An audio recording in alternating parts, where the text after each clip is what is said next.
Bom, é bem curioso, né? Porque, na verdade, eu ia fazer faculdade de moda quando eu decidi fazer administração de empresas, porque eu achava, primeiro, que é mais fácil depois passar no vestibular de moda, eu podia fazer fora do Brasil e etc.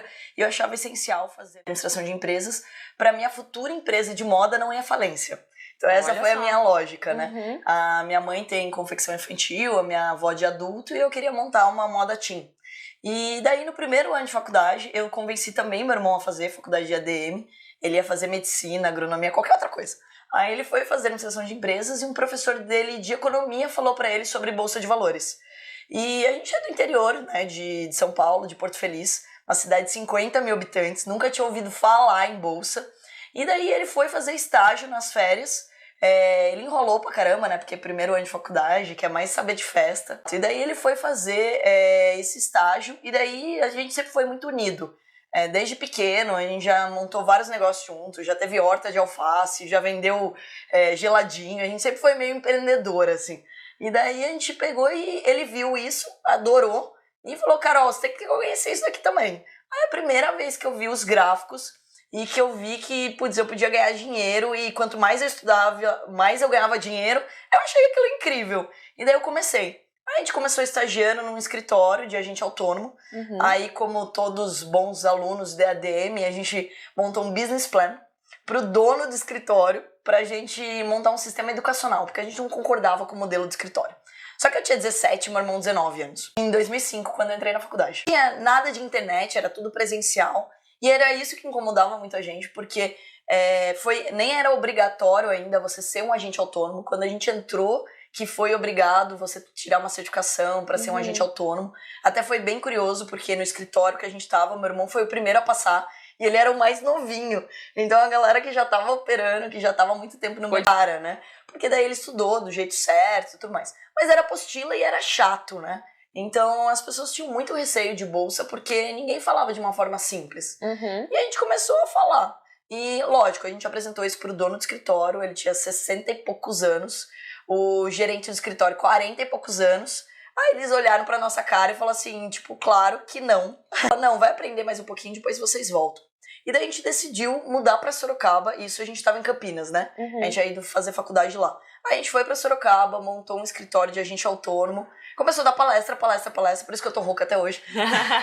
Eu tô sem voz aí, tô tentando recuperar minha voz.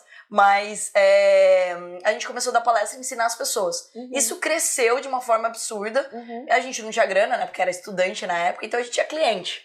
Aí a gente montou um asset pra gente ganhar no que a gente era melhor do que o mercado, porque a gente não concordava em ganhar na corretagem. Aí quando a gente fez dinheiro de verdade, a gente decidiu operar só nosso dinheiro. Aí nasce a WHPH, que é uma empresa que eu e meu irmão somos sócios, e a gente agora hoje ensina as pessoas e contrata as pessoas. É uma longa história, são 14 anos de bolsa. Mas desde que eu conheci bolsa, eu nunca mais larguei. Falei, é a única bolsa que eu posso comprar outras bolsas, é maravilhoso. Bom, eu não sabia muito bem onde eu tava pisando, mas quando eu entrei na faculdade, eu tive uma professora de finanças que eu gostava muito, a Rosaura, e eu até estagiei com ela com uma consultoria. Então, eu sempre gostei muito de dar consultoria para empresas, né? Eu pensava que eu ia trabalhar nessa linha, então, inclusive, até já estava abandonando meio que a ideia de moda e já estava querendo trabalhar porque eu queria olhar dentro das empresas. Eu queria ajudar as empresas a crescer. Quando eu conheci a Bolsa, eu achei maravilhoso porque eu podia aprender com empresas que eram listadas e eu podia ganhar dinheiro com elas. Então, eu juntava duas coisas que eu achava incrível, né? Então, eu comecei no mercado olhando empresas, às vezes montando posição de 3, 4 dias, de uma semana, 15 dias. E depois eu fui descobrir o mercado de day trade. Aí, lógico, quando você começa, você não tem muita grana. Então, day trade não faz muito sentido, porque a galera até se ilude, né? Day trade, ganha dinheiro rápido e tudo mais. Só se você estiver operando um volume alto. Por isso que hoje a gente dá dinheiro para as pessoas operarem, porque pequenininho não dá para ganhar. E eu não tinha muitas pretensões naquele momento. Eu queria entender aquilo e eu queria deixar mais didático para as pessoas. Então, até na faculdade, eu acho que eu sempre tive um pouquinho disso. Eu era aquela que dava ajuda para todo mundo na sala. Então eu aprendi aquela matéria e daí eu ficava ensinando todo mundo. E também passava cola pra todo mundo. Eu sempre queria ajudar as pessoas a entender aquilo que parecia complicado. Eu queria simplificar pra elas. E quando eu conheci a bolsa, eu senti isso também. Então eu sempre gostei muito de dar palestra, de dar treinamento, etc, pra simplificar a vida delas. Mas quando você tem 17 anos, qualquer dinheiro é dinheiro, né? Então, o primeiro dinheiro que eu ganhei, eu lembro perfeitamente que o meu irmão veio pra São Paulo numa reunião e foi a primeira vez que eu operei sozinha. E eu operei lojas Renner. E eu fiz R$3.500. E nessa época, eu tava com uma proposta pra ir pra Unilever. Porque pra me livrar de uma matéria da faculdade, eu podia fazer um processo seletivo e ia pra Unilever. Aí eu não queria trabalhar lá e eu fiz R$3.500. Era mais do que eu ia ganhar no mês inteiro na Unilever. Eu falei, gente, isso é maravilhoso. Então, a primeira ambição que eu tinha era de fazer dinheiro pra comprar minhas coisinhas, tipo estudante e tal, pra sair nas baladas, coisas do tipo. E depois os sonhos vão crescendo, crescendo, crescendo. Eu nunca imaginei que ia ser um processo tão rápido a ponto de eu ter uma empresa hoje de capital aberto na bolsa. Sempre tive sonho de ter acionistas, né, de dar lucro para outras pessoas. E nunca imaginei que ia ser tão rápido. Então hoje meu maior sonho é fazer com que a Atom se torne uma empresa bilionária na bolsa.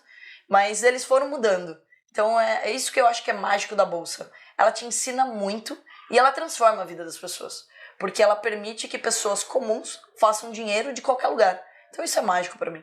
Sabe que eu brinco que eu sou meio dinossauro, até porque 14 anos atrás não existia tanta coisa online. Então isso era até muito bom. Por quê? Porque hoje o mundo é tão bombardeado de coisas que as pessoas mais te puxam para baixo do que para cima. Então essa questão da ansiedade que a gente vê muito hoje no mercado, eu não senti quando eu comecei. De ficar muito ansiosa, eu preciso operar e não sei o quê. Porque hoje você vê o vizinho fazendo R$5.000, R$10.000, daí você fala, nossa, eu não fiz nada ainda hoje. Eu sou eu sou um loser, eu preciso fazer dinheiro logo.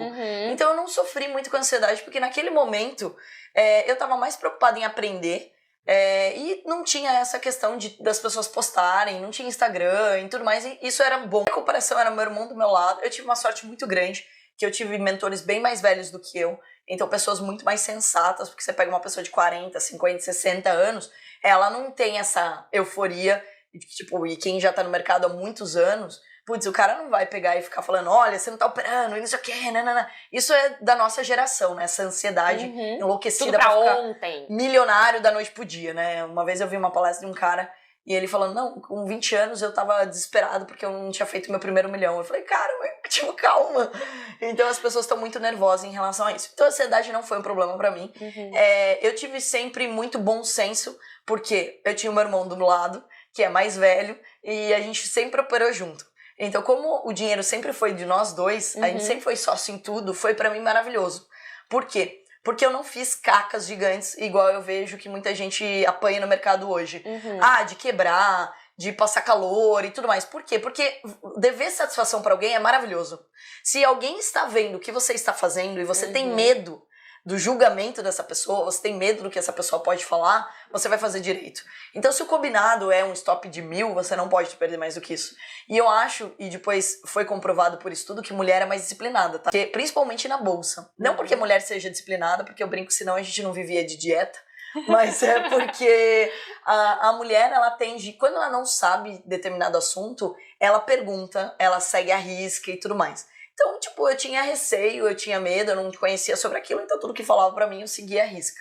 Então, pra mim, o mais difícil naquele momento era encarar qual oportunidade eu ia lidar primeiro.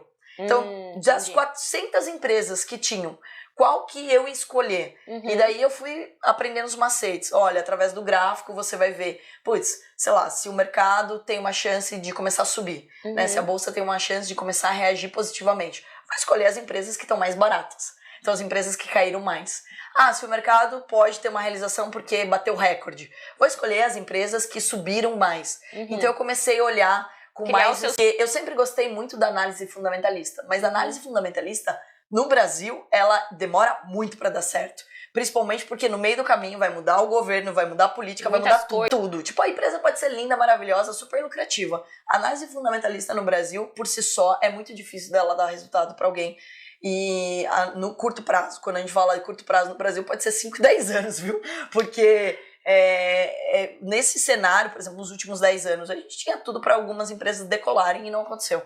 Então, para mim foi até conflitante isso no começo, porque eu vinha de uma escola da faculdade onde eu aprendi análise fundamentalista, e na hora de você operar, não, peraí, você tem que olhar mais a análise técnica, mais a reação do mercado, ser mais Maria vai com as outras, do que você realmente enxergar aqueles números e olhar qual a perspectiva da empresa.